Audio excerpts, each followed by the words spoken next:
Welcome back, everybody. Another episode of Subject to Change is here. And today we have Friga on the show. Devontae, what's good?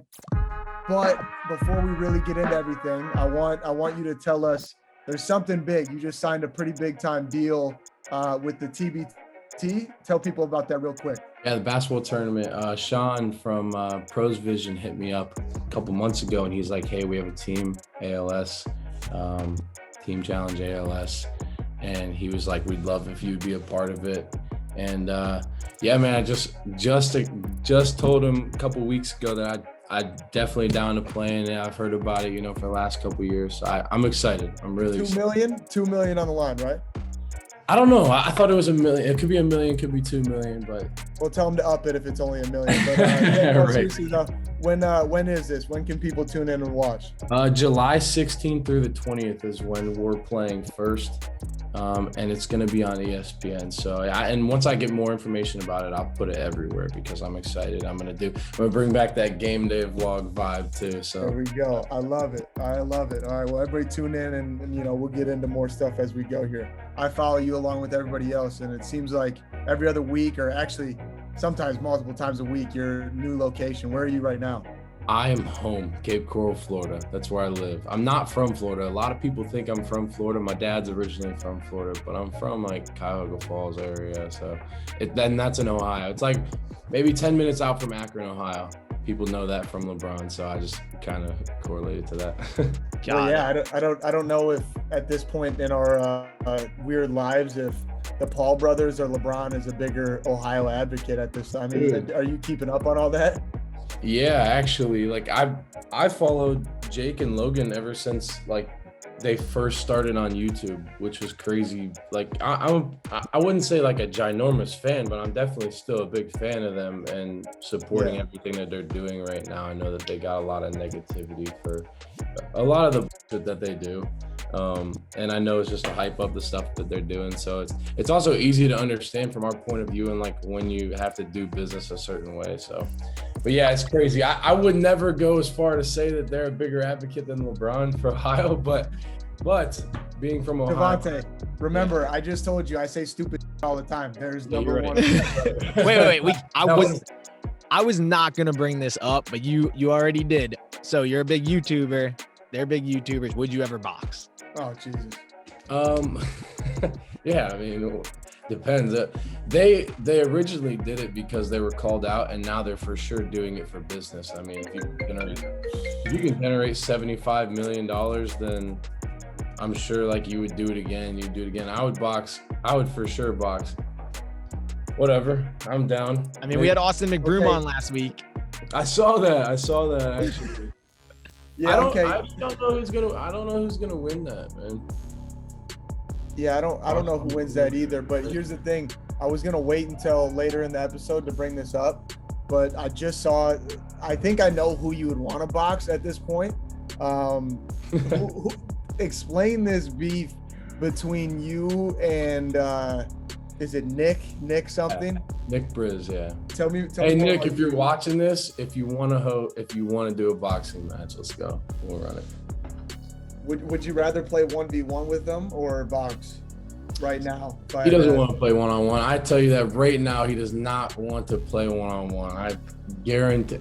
He said on his live stream one time, he would put 25 grand on it that I couldn't guard him one-on-one. I will match whatever he wants to match in a one-on-one game. I promise you, he does not want to play me one-on-one. I guarantee that's the reason that he's been promoting a 5-on-5 thing. He wants to play 5-on-5. He wants to go at it. He wants my 5 to go at it with his 5. I don't show up to the park with the same 5 every time. I kind of just run with the people that are from the city. Just go over there for the most part. Like I went to New York and I had the same 5 in New Jersey. It just, however it happens, but yeah, I'm gonna put that out. You're killing him one-on-one. Yeah, all day. Okay. Yeah, I mean, I don't know much. There's a big difference between like the skill level, in my opinion. But why not speak highly of yourself if somebody's gonna call you out anyway? But that's just how I see it. No, I completely agree. If you're not gonna do that, there's no reason for you to be in this sport. But let's talk about you and your journey. Let's just give me kind of background before the Devontae Friga that everybody knows, who pulls up the parks and goes crazy. I know you were at the Mount, right? Is that true? Yeah, University of Mount Union, a small Division III school in Ohio. Yeah. Take me through, early on. Obviously, you've always loved basketball, but give me a brief little background on your story. I grew up, like I said, Cuyahoga Falls, Ohio, but a lot of people are like, man, you're from the suburbs of Falls, but people really don't know my story. When I was 14 years old, I lived in more houses than my age. We were evicted from most of them. Like, I brought the same bag of carrots to lunch for a couple weeks straight to act like I was eating lunch around my friends, when in reality I was just hoping to get a meal at home. Like, things that people don't think about just because of where I'm from, and there's so much more behind the story too. And basketball was always my therapy to get away from that stuff. And I know that for any basketball player, not even just basketball, anybody that plays a sport or has something that they're passionate about, like the that goes on in your life, you always resort to going to that thing that you're passionate about to take your mind off of it, And basketball, that was for me, what was the most therapeutical thing. And, that was literally ever since I was growing up. My older brother was a huge inspiration to me, Isaac. He's 5 years older than me, so not too much of an age gap, but he was a wrestler, and wrestling and basketball happened around the same time. And I just wanted to be like him, so I tried out wrestling. I hated it. I really sucked at it at first. and I wanted to play basketball again. So then I played basketball, whatever. I didn't make my middle school basketball team. And that's like one of my favorite stories to tell, because I was so hurt by it. Like, I sucked at wrestling, and then I didn't make my middle school basketball team. And then did you not make it because you were bad, or was it a sick team, or like what happened? No, I was really basketball. Okay. I was really bad about it. Had you not grown yet? Oh yeah, I was little. I hit my growth spurt. Like, I have like stretch marks on my back because summer going into like my junior year, I went from like 5'7" to 6 foot. It was the craziest growth spurt for me. But yeah, I was small. But yeah, man, I didn't make my middle school basketball team. Worked my ass off. Made the freshman year team, and then I averaged like 7 turnovers a game. And I was still obsessed with basketball, so I was in the gym every single day. But this is like when a lot of shit was going down in my life that nobody really knows about, like a lot of stuff with my mom. My dad was down here. My dad at the time had just moved from Ohio to Florida. Like, he was in Florida, then back to Ohio, then from Ohio to Florida. And this is a time when he had like $10 to his name, started his construction company, which is now a multi-million-dollar business. So congratulations, my dad right there. And my mom has been up and down with struggling her whole life. So this was like a really weird time for me. So I was like, listen, basketball is the only thing that I know I can resort to. I was going through some weird ass depression too. And as a kid, like, you don't understand that you're depressed or you're really upset until you look at it when you're older. Right. And you're like, yeah, you were going through some shit, man. So I really, really, really took basketball seriously, the 2-year span, 9th grade to 11th grade. And I got decent at it. I got some looks. For me, like, getting a Division III look was like, okay, that's legit. That's cool to me. Everybody that's in high school is like D1 or die, D1 or die. And for me, that was what it was. Like, I looked past the Division III schools. I thought it was cool that I was getting like looked at and stuff junior, senior year, but I was just like, man, this is bullshit. Like, it's D3, and then I only got D3 offers like my whole high school career. So, I went and took a tour, fell in love with the campus at Mount Union. Hiram College, it's in Ohio. Mount Union's in Ohio. Bluffton's in Ohio. Wasn't getting shit for looks. So those are probably my 3 or 4 main ones. And then after I saw the campus, I was pretty much obsessed with it. Decided to go to Mount Union, and when I got to Mount Union, I thought it was going to be like sunshine and like I was going to be able to play right away. Right. And the same adversity that it hit me in middle school hit me in college. You know, everybody that goes to college was the star of their basketball team in high school, you know, and then you get to college and you're like, wow, I'm not the best player here at all.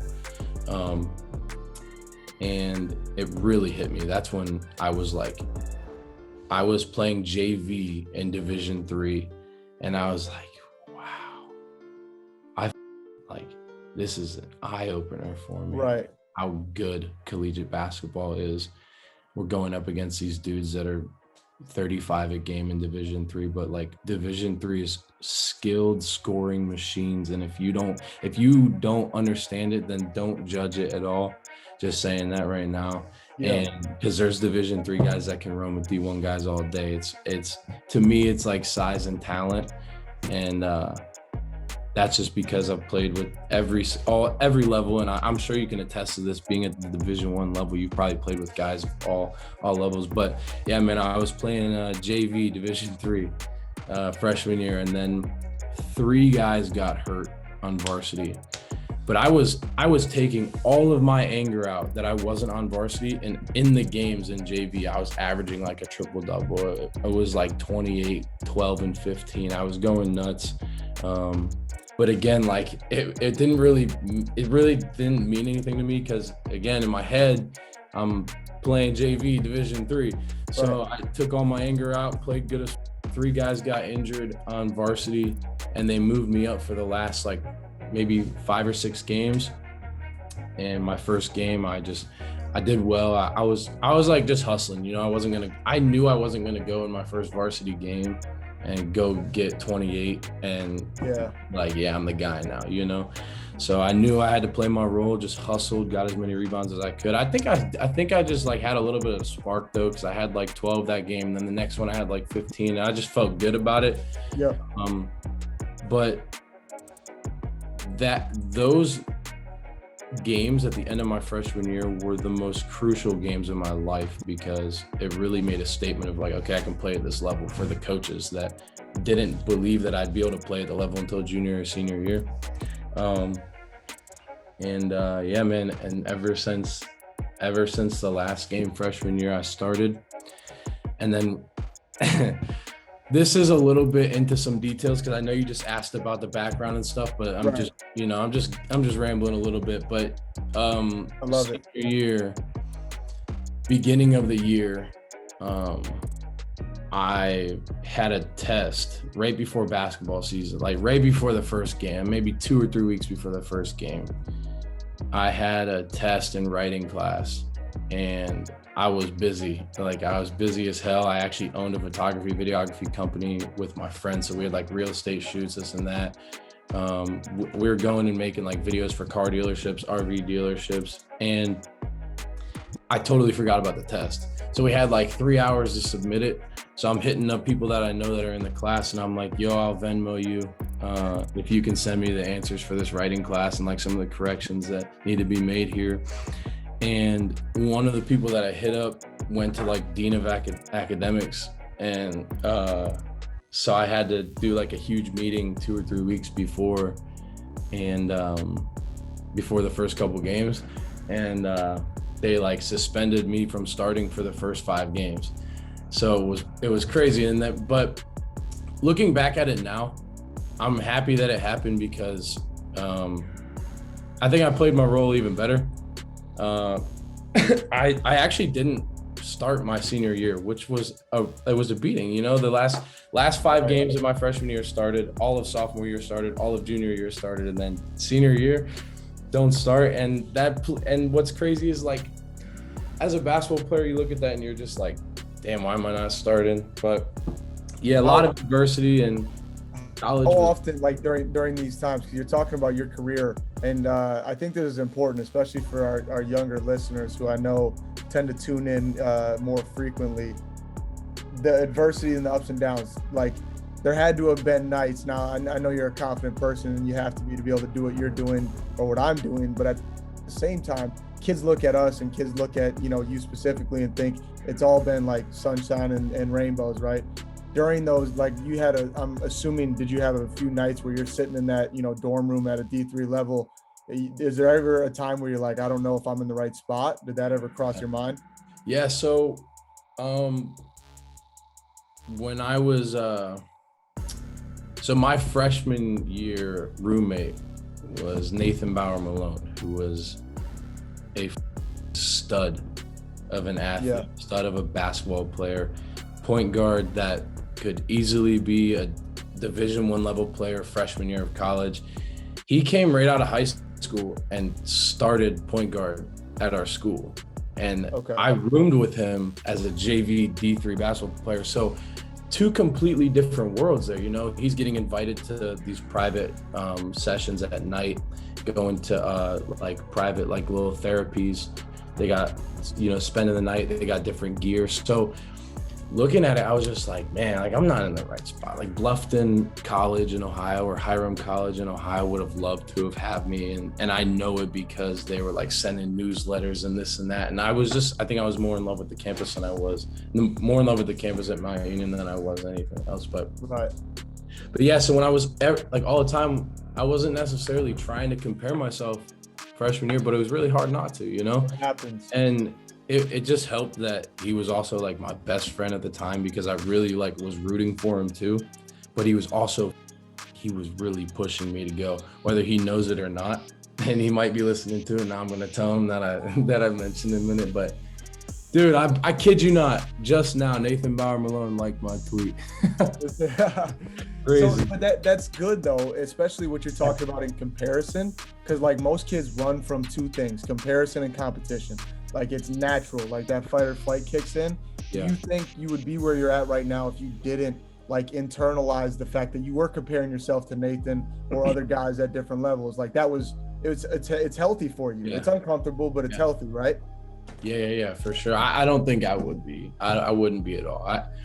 I'm not one to like let things get to my head, but the more things were given to people, or the more things are given to people, then the more confident you feel. And there's a lot of like negative confidence too that comes with that. And people don't think about like negative and positive confidence, but they're, you know, 2 different things. So. What do you mean by that? So like maybe something propelling you into a negative, I guess, to maybe do something negative, like your confidence is going to, I guess, there's going to be more inclination for you to do something negative with that confidence than positive. And if I would have been given like the starting spot, knowing my mental, I would have, you know, taken that. I wouldn't have hit the gym as much. That's something negative, you know? Complacency. Exactly. So maybe like that positive confidence is like, okay, shit, I need to go to the gym, because I'm literally like, I'm not going to get any time at all if I don't progress my game. Yeah, no, you're 100% right. I think the other thing that I pulled from there is people need to understand that the separation between Division III, Division II, Division I is almost like not even measurable. That's how small it is. I mean, you know, guys just get in the right situation and all that stuff. So be great at where you're at and what you're doing, and that's what you're doing now, especially when we look at your social media growth. Tell me how it transitioned, because I can kind of see where it started. You said you were like doing photography and video shoots for yeah. Tell me how I'll transition. I'll jump into that really quick. Before I do go to that though, you mentioned it is so much easier for me as an ex-Division III athlete to say this than for you being a Division I athlete. I will say this, although there is a minor difference between like skill level with D1, D2, and D3, there's a major talent difference. And I'm saying that being from Division III, speaking for Division I and Division II athletes, you deserve to be where you're at. You're freak athletes. And I know some of them are freaks, maybe not Jordan. I know what you're Jordan's a freak at other stuff. Jordan, we need to run the ones. D1 versus you want to run the ones. Okay, Devontae, listen, as soon as I'm done with college basketball and I kind of make my transition, because that's where I want to hear, because I talked to a lot of people like McBroom last week. I talked to him about his transition from who was a hooper into YouTube. What is your transition? You know what I'm saying? Because it's I'm in this field right now and I'm not doing it until I'm not. Yeah, so I'm obsessed with business.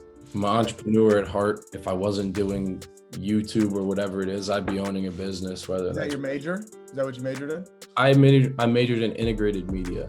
Okay. So I was just trying to surround myself around all the free camera gear that I could get, That's you know, basically the transition is this. I'm obsessed with business, but I don't, and I understand social media. So at the time, you know, a few years ago, those two things collided well for me because when I was in school, I didn't have shit for money. I couldn't ask my mom for money. And I know my dad was building his business, and I always felt weird about asking my dad for money because my parents are the biggest supporters of my life. I will never, ever question that. But something about asking people for something was always weird to me, and especially coming from, you know, just my parents, you know, knowing they've been through so much shit. But I wanted to provide for myself, but I didn't want to get a job because I was doing so much with basketball in school. So I was like, I'm gonna start my own business, make my own hours, whatever. I knew social media and I knew business, so I started going around to the restaurants that were close to Mount Union. Like, you guys aren't gonna know who it is, or you guys aren't gonna know the restaurants, but just like some breakfast diners, some wing spots, some of the bars that the college students would go to. I mean, we only had like 2 or 3 of them. And I had like maybe 7 clients, but what I would do is I would just go in there with my phone and I would take pictures of the food or the beers or the drinks, whatever, and I would like post it on social media, use hashtags and stuff.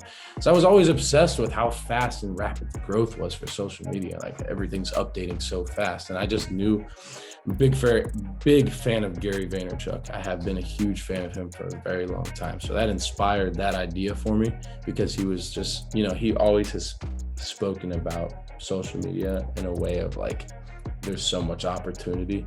Is there anything specifically that Gary Vee says that you hold like onto this day? You know what I'm saying? Because I've heard he says like cute content, like just hit people with like 15 to 25 pieces of content a day. Is there anything that you kind of hold on to and base your platform off of? I don't know anymore, but at first, yeah, for sure. When I was doing more of the business side of things, one thing that has always stuck with me is how he was like, yo, keep that luck shit in your pocket. Because he was like, he said that one time he was receiving emails from people he went to high school with, or like text messages or DMs when he first blew up, and he's making hundreds of millions of dollars and everything. VaynerMedia is going crazy. He said he was getting a whole bunch of messages and stuff of like, Yo, Vic, I'm doing a podcast, big dog. he said he was getting a whole bunch of messages of like, people saying like, yo man, like you're so lucky, blah blah blah, and he just said, I worked for this, keep that luck shit in your pocket. So that's like the biggest thing. I was just like, yeah man, like that's like the biggest like you to anybody that, yeah, it's just like, yeah, you're lucky, bro. But anyway, yeah man, I was doing that social media stuff and I was working for, I didn't know how to charge these people, so I really still wasn't making a lot, but it was a great experience for me to work with real companies. And then I had a class, small group in organizational communication, some bullshit thing that they throw you in college, but I'm glad I took it. I actually wasn't supposed to be in that class. I met a guy named Joe Reese, who's now my best friend and my main videographer to this day. He lives down the road here in Florida and everything. Like, he presented on how he wants to hold a camera for the rest of his life and that he's a photographer. And I like saw some of his work, ran into him at a gas station like 4 or 5 months later after that semester ended. And I'm like, yo, are you still doing photography? I'd really love some help. I don't know how to use cameras. I don't know like what I'm doing with them at all. So we met up that night. He really like broke down like how a camera really works. Then I switched my major the next day to integrated media. And I was around all of these cameras and I was obsessed with it. At the time, I was watching Gary Vaynerchuk, Logan Paul, Jake Paul. I was watching, the biggest one though was Casey Neistat. Biggest inspiration to this day. And Nathan put me on to Casey, my freshman year roommate. So it's just weird how everything really like circled around. And I was obsessed with the way that Casey Neistat was able to tell a story in such a short form video, but also make it like a movie where you wanted to know what was gonna happen next. So I mimicked that.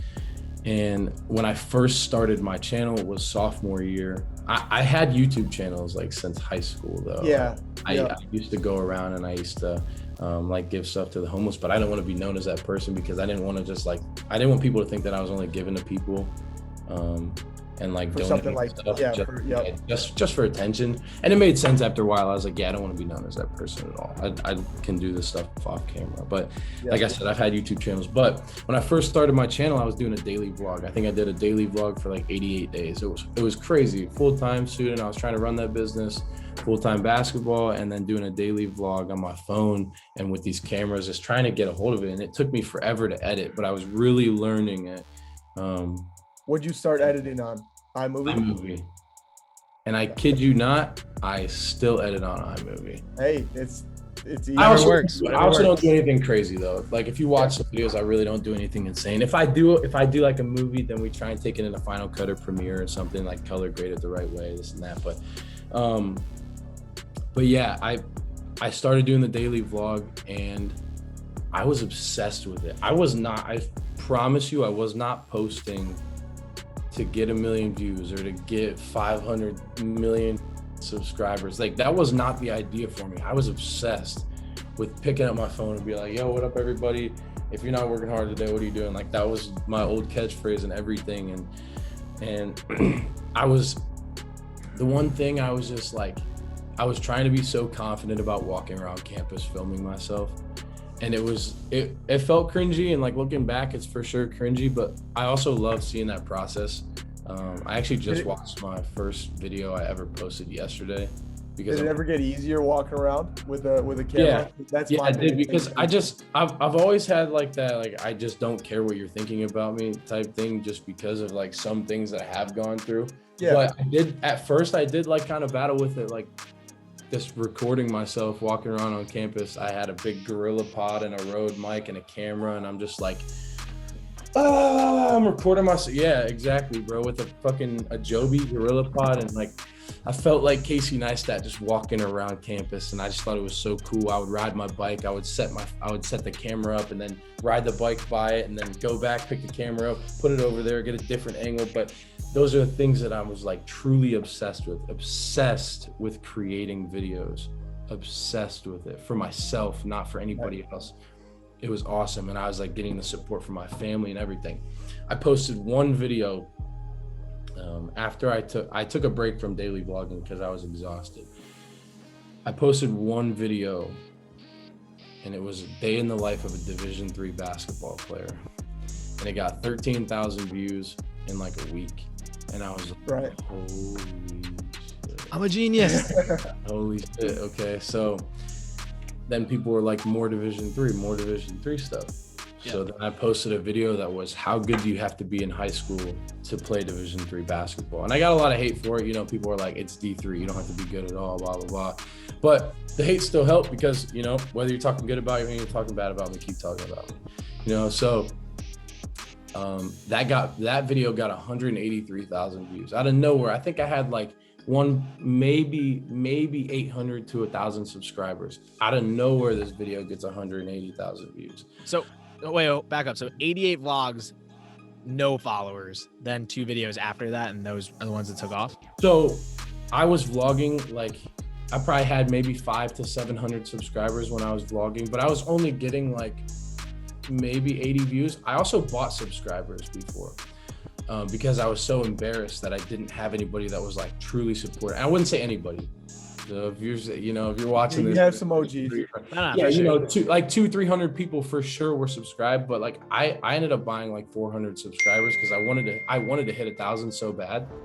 So I bought some, and it was like $2.99 to buy 500 followers or subscribers. So I did it. I was like, I want people to think that like for some reason my channel did good.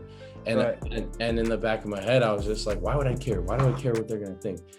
But I was just like, I'm not posting this. I'm not posting these for other people. And then it came to a point when I was just like, okay, now I want an audience because I am obsessed with this. So then that's when I kind of took a few months off or a few weeks off, and then I posted the Division III thing, the day in the life, and then I posted the how good do you have to be, and then I swear to God, almost every single title for every video that I posted was Division 3 something, but Right.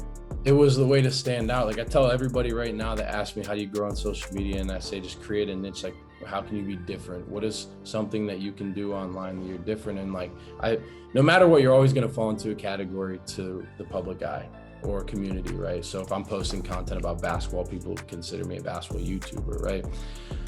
But what's different is I'm the only Division 3 basketball player on YouTube. So that was what was really stuck in my head forever. So junior year, when I really started to post all Division 3 stuff, is when I kind of started to pick up, maybe around like 10 to 17,000 subscribers. And it was pretty steady. And then I started my senior year, and I was really doing a lot of behind the scenes stuff, like showing everything. And that is when I started the game day vlogs. Showing like highlights of I would wake up in the morning. What up, everybody? My name is Friga. I'm a Division 3 basketball player here at the University of Mount Union. Like literally every video I started with, what up, everybody? My name is Friga. I'm a Division 3 basketball player here at the University of Mount Union, and today, blah, blah, blah. And then I'd do some big monologues, some motivational speech, just kind of record a voiceover in the studio that obviously was granted to me from the integrated media program. And I started the game day vlogs, and I feel like that's when I really started to grow an audience, because I was able to connect with people personally, not just from the motivation stuff, but like opening up my entire life to show you what it's like to be a Division 3 athlete. And that's when it went from 17,000 at the beginning of that year to, I think I ended the season at 106,000 subscribers. Was that insane? Like how much time you had to edit and film and do it? Because I think about that with Jordan all the time, right? Like I know people are interested in what he has going on, but I also know that like as a Division 1 basketball player, like he's just too busy, or like he needs someone else to edit. Or No, it's not. I need to do this. And listen to Devontae, I'm picking up little things like, oh, I could find somebody in our media department where I could go. I can find time, but I know what you're saying. Keep going, Tom. Sorry. So but that's where the Gary Vaynerchuk and the Casey Neistat stuff, like the beginning inspiration really helped me, because I was like, I'm gonna sacrifice sleep. I'm sacrificing like eating, whatever. Yeah. If I'm not gonna go and take those pictures for those RV companies and these real estate companies, like I'm not gonna make money, but I'd rather not eat than like not gain, 100 subscribers this week or today or whatever it is, because there was so much momentum and I'm obsessed with it. So I started doing it, and like, it was a grind for sure, but it was like something that I was finally known for. That wasn't like, I don't know if I should say that. I was gonna get into something, but I don't know if I should bring that up. But I was like known for some other stuff that I wasn't. I mean, the world's greatest tease. Like, come on, give it to us. Hold on, you guys keep going. I have to go pee. I've been drinking so much water. Continue. I'll tell you. I was in a pretty like weird relationship. So people knew me for being in this like relationship where I knew like, it wasn't like the happiest time of my life, Got it. Got it. When my vlogs and stuff started to pick up, people knew me as the basketball player on campus who's a YouTuber. And then I started to get a fan base, and I was like a real YouTuber, I hit 100K, and I wasn't monetized, because I know you can't be as an NCAA athlete. And I was actually pretty scared about that. But it was cool. Like I felt like a real YouTuber, I finished out the season and I was growing rapidly. I would tell people where our games were going to be and what time, and then they would show up. I'd get pictures after. It was the coolest thing to have like fans in the middle of Michigan at Albion College, like want to come up and take a picture with me. Or like I'd post that we were going to Columbus, Ohio that day, and there'd be more people there. I remember I posted that we were playing Capital University, and there were more people there that got pictures with me afterwards than there were there like just supporting right fucking Capital University at one point, because it was starting to grow rapidly, and like people knew what we were doing and what I was trying to do. And it's crazy. Yeah, and then as soon as the season ended, moved down to Florida. I was, again, you don't really know when you're like sad and depressed and like upset about shit until you really look back on it. There was no closure to the end of the season because we were number 5 or number 4 in the nation. we were in the Sweet 16 for Division III March Madness, and our seasons abruptly ended because of COVID. And then, like, we don't get a chance to finish it out, and we're supposed to win. Like, we're favored to win this thing, the whole thing, like national championship and everything. So still kind of eats me alive, but at the same time, like, it's part of the story that, you know, can never be rewritten. But yeah, I mean, then once that ends, like, you just jump right into, okay, because college basketball is, even though it was the epicenter of like a lot of your content, it's over, and you've just freed up 90% of, you know, your time in your day. Like, where did your mind immediately go to this whole park scene that, like, you've revitalized? Yeah, well, I had no idea. I was so, like, especially looking back at it now, I'm so grateful that people were obsessed with this type of content, because I moved down to Florida and I'm like, okay, people like when I vlog. So I'm gonna vlog like my day and just do crazy shit. So we built like a 30-foot water slide in our backyard. And this is the time, like I said, my dad does really well. This is the time that he was like helping fund a lot of stuff. And so we built a 30-foot water slide like in the backyard, made a vlog out of it. We built a full basketball court on the property, like a huge, big purple Mount Union purple basketball court. That got a lot of attention. That's like when a lot of stuff started to pick up. I went from like 106K to like maybe 125K. And then the reason we built the court is because I just went to a park. Like I really don't know the context. I just walked up to this park called Jim Jeffers in Cape Coral, Florida, and I played mic'd up, and former Division III athlete exposes D1 athlete, because there's a Division I dude, and he was just like, he was talking to another guy that was at the park. He's actually cool. He's a good friend of mine now. It's just funny. Yeah, we're not gonna let you play Jordan and use the same headline. No, this kid's name, his name is Dizo. He's cool as now, and really nice dude. But at the time, like, and people talk their shit on the court. So, but at the time, there was a guy named Adam Bosco that was at the park, and he committed Division III a couple days before.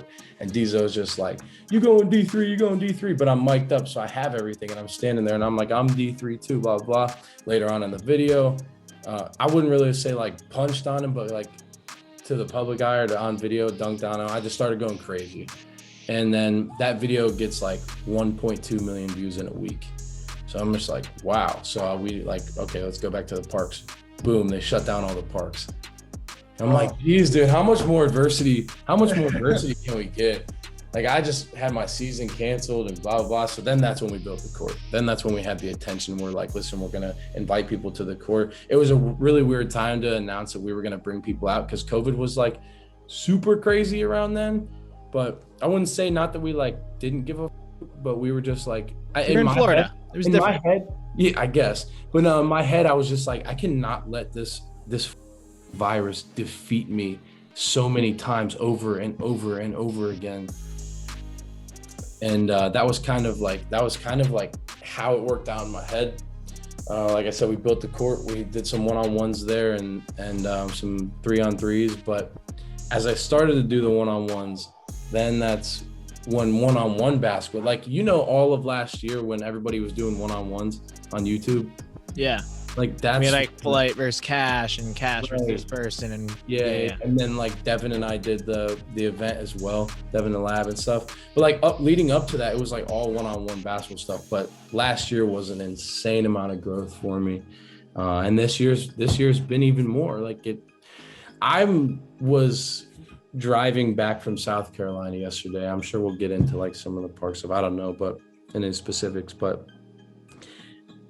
Lost for words, man. I really don't know what happened these last few years that like it's still crazy to me every day. It's still surreal, still blown away. It doesn't even make sense to me that I'm doing like an overtime podcast, Those are the things I think about. I'm just like,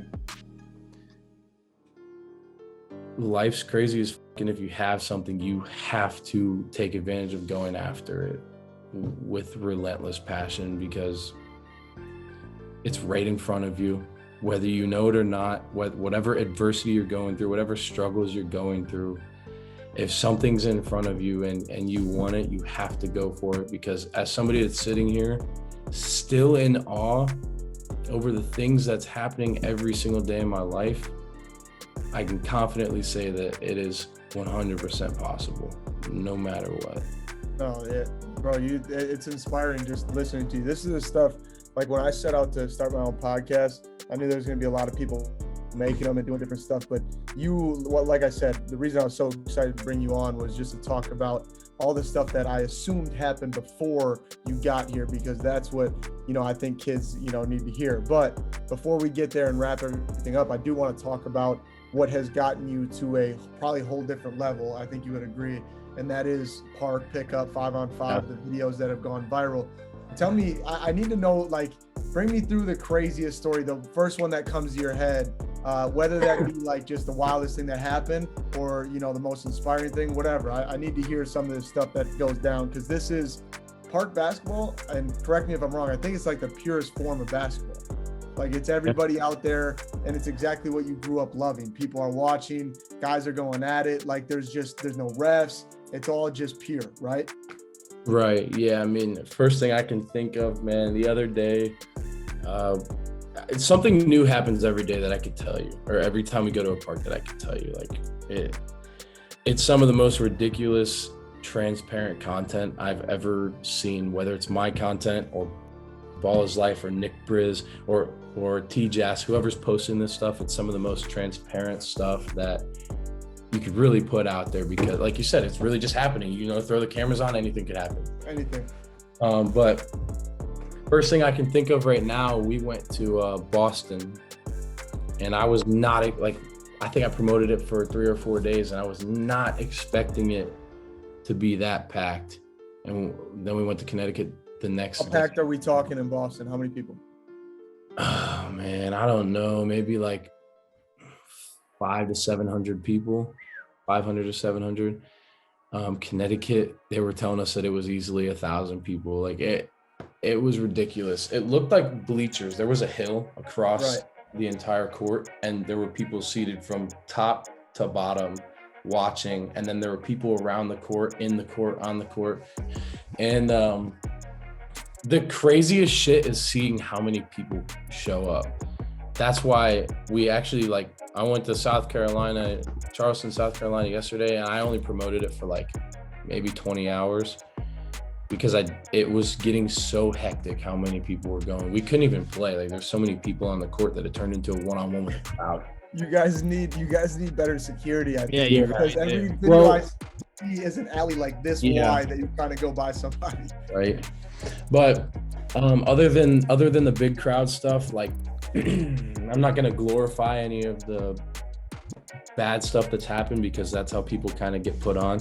But there's some stuff that goes on at the parks that obviously I'm not too happy about. But right. How do they pick who you're going against, right? So you show up to a park, there's 1,000 people there. I'm sure there's 100 that think, oh, I want to challenge Friga one-on-one or play him. How do you get on the court and be hey, these are the 10 that are playing? Or is it normal, just how all of us play pickup? Every city I go to puts me on the court right away, every single time. And I feel like it's just a respect thing. One, they know why the entire crowd is there. And two, they want to people want to go at me for sure. The main idea for their city is to bring the best hoopers out there, put them on the court and try and f me up. And that's what they want to do, because they want their city to put on for them on YouTube. Because I'm posting everything. If I get broke, if I get dunked on, it's going up there. It's my title. It's my thumbnail. It's good content. It's hilarious. Do you do that often?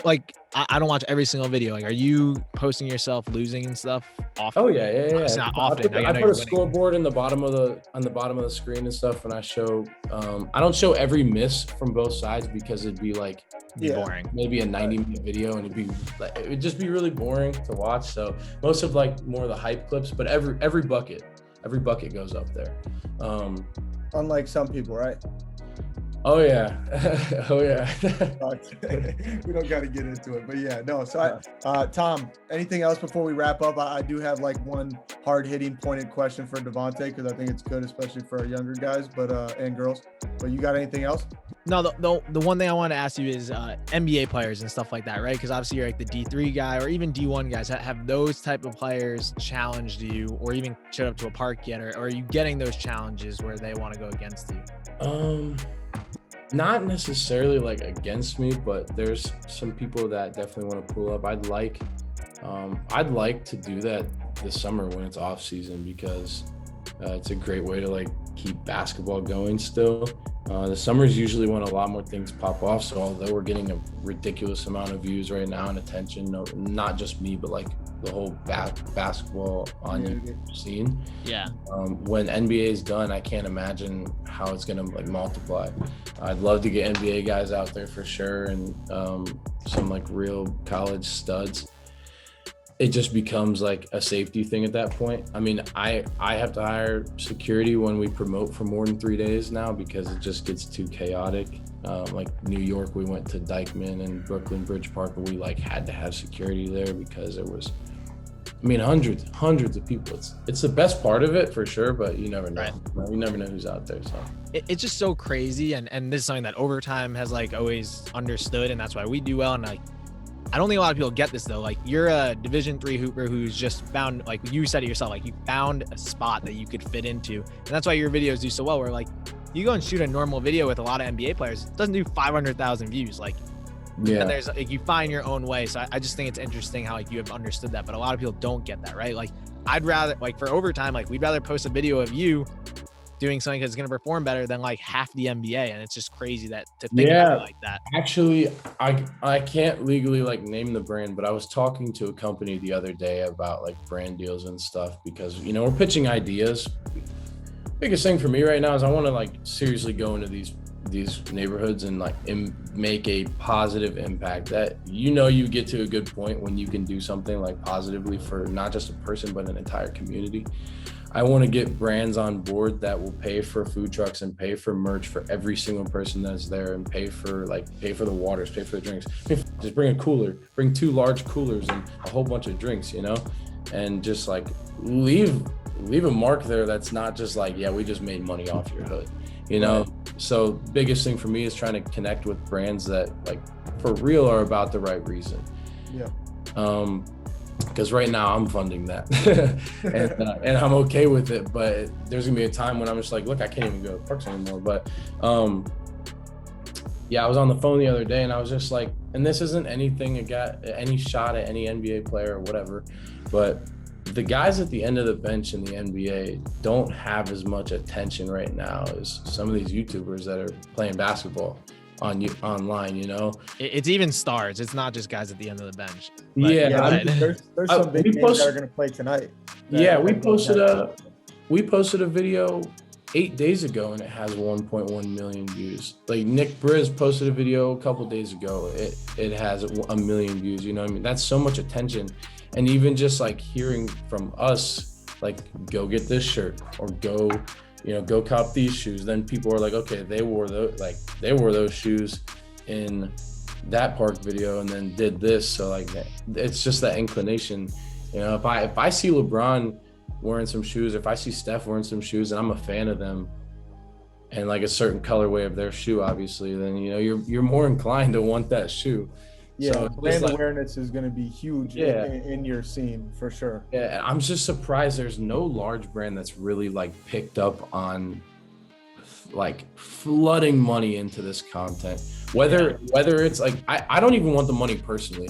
If there's a brand that came along right now and they were like, hey man, we want to give you 250 grand or 100 grand every single month, whatever it is, for, you know, to sponsor the food trucks and the shirts and everything you need done to make an actual impact on these communities. Like I don't want a dime of it. I want to go to this because I'm gonna make my money off the video, whatever. I don't care about the other stuff. If we can seriously do something that's just like leaving a mark on that town, because bro, I mean, I had a cop come up to me yesterday in South Carolina because they like had a call that there was gonna be a whole bunch of people at this park. We were in the hood, whatever. So they had like cops all lined up all around the park. one of them came up to me the other day, and yesterday he was just like, you don't know what this means for this town. There might be 200 or 300 people here, but there's a kid over there that's 9 years old that just watched you the whole time and saw an impact that you had because you're passionate about something that could possibly change that kid's life. So those are the moments that I'm just like, that's like so like surreal for me, that's what's curated from all of this. It's not just basketball. People, that's why I hate calling myself a basketball YouTuber. I just hate that idea. Basketball on YouTube, maybe. What would you rather people call you then? A movie maker, bro. Like these are real movies. Whether the videos that drop are like, I know the videos that I drop are basketball videos. I get that. But what's happening is a movie. I don't care if I'm told that I'm a basketball YouTuber. I know that I'm not. I'm so much more personally. And I think that the people that are doing this are so much more than basketball YouTubers or whatever category you fall into. There's so much more. If you're doing it for the right reason, if you're making a positive impact, then you're a filmmaker. I'm obsessed with filmmaking. But we didn't even get into this at all. And I didn't even tell you guys, but like, I don't even want to be doing this for the rest of my life. Like I want to create movies. I want to be a director. Devontae, that is my next thing is where does this go? And this is give you a space to kind of fill it in. Where does this go from here? Because you see the progression and all this stuff, but now are you continuing? It sounds like, these brand deals and impacting communities and giving back is awesome. Where do you go and where do you see yourself in 5 years? I have no idea, but I'll say this. I definitely want to be creating movies and be known as a filmmaker. I want to be known as like somebody that directs and puts together movies, like something that you sit and watch and you are impacted by it. When you used to go to the movies as a kid, watch a Spider-Man movie for 2 hours and then get home and jump off the tables, like not necessarily like that doesn't really have much context, but not necessarily. No, it does. It does. That idea of just like you just created something that really sparked something in someone's mind to believe that something's possible from this. And that's why I believe we're creating movies right now. We're not just creating videos. This whole thing's a movie. But yeah, man, I want to be creating some real films. I don't know how that's going to start or where it's going to start. So I'm definitely keeping this momentum and hoping that I learn throughout the next couple of years on how I can make it into that. Yeah. I don't think it's a 5-year thing. I don't even know if it's a 10-year thing, but 15, 20 years, I think that I will be creating some of the biggest movies. No, that's awesome, man. That's huge. I mean, I don't think I've ever related to anything more than what you just said about the Spider-Man movie. And I know you think that's kind of a reach, but it's not. Like, I'm pretty sure, unless it's just me and you and we're crazy, anytime you do go sit down, there's something that a film can do to you and your imagination that kind of, like you said, sparks something inside your brain and gets you out of this kind of lull that is life sometimes, where they tell you to just kind of do the same thing over and over, and then your imagination is just intensified after that. And I think that impact is maybe the coolest thing that you can do for anybody. Yeah, for real. I love it. What I'm glad you put that into words and put it into better context than just like me telling people to jump off a table. Don't go jumping off your tables. But dude, I used to watch Iron Man and then just go home and like hit metal together thinking I was gonna but no, before we let you get out of here, tell me if you could tell yourself one thing and try to keep it like concise. If you could talk to yourself when you were, let's say, 10 years old, what would you tell yourself right now, knowing what you know? Learn to empathize with every person about everything. If you are willing and able to put yourself in somebody's shoes and try to understand before full-on judging, then you will see so much more good in every situation. And then the very last thing is be grateful for the shit that you have now. Gratitude is the biggest thing I could say. If you are grateful for the stuff that you have now, so much more is to come. But don't be grateful just expecting more to come. Be grateful because you are actually thankful as shit for the stuff that you have in your life. Not just the stuff, but the people, the moments, the time. You never know. So gratitude, baby. Gratitude is a huge thing. I just read a quote on that, and I think even in the darkest moments, you know, the times where you're talking about not making a team, you know, sitting in there JV Division III, there's this weird thing that gratitude can do for you, and it opens and allows you to be like, I'm grateful that I'm here because I'm grateful for the challenge that I get to now go out and attack. I'm grateful that I think like that, and the next person may just be like, poor me, you know what I'm saying? So I think that's a great place to wrap this up. Devontae, you're the man, dude. I'm so excited that we finally got that was awesome, bro. I'm so excited. Thank you. I appreciate you guys having me on here. Don't stop, hey, don't stop, hey, hey. You know the drops don't stop and neither do the blessings, y'all. If you want to get dripped and fitted like your boy, all you got to do is click the link over here. Also, don't forget to subscribe this away and check out more fire videos over here. While y'all do that, I'm going to tell my mama I'm on overtime.